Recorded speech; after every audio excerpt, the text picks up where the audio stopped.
Human error in manufacturing. It's something every business faces, but what are the key causes, and how can we prevent them? Let's dive into 5 common reasons why human errors occur on the shop floor and explore solutions that can help reduce these errors. Inadequate training. When employees are not properly trained, they're more likely to misinterpret procedures or mishandle equipment. Ongoing, up-to-date training ensures workers are prepared to perform tasks accurately and safely. Fatigue is one of the biggest contributors to mistakes in manufacturing.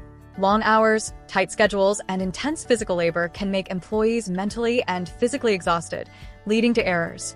Too much information, especially when delivered all at once, can overwhelm employees and lead to confusion. Complex instructions or excessive data can increase the likelihood of errors. A cluttered and disorganized workspace can slow employees down and cause mistakes. Missing tools, unclear workflows, and chaos on the floor often lead to costly errors. Lastly, pressure and rushed work. High-pressure environments, especially when workers feel rushed to meet deadlines, can lead to hasty decisions and critical errors. Understanding these common causes is the first step in reducing human error and enhancing productivity in your plant. To learn more, visit orcalean.com.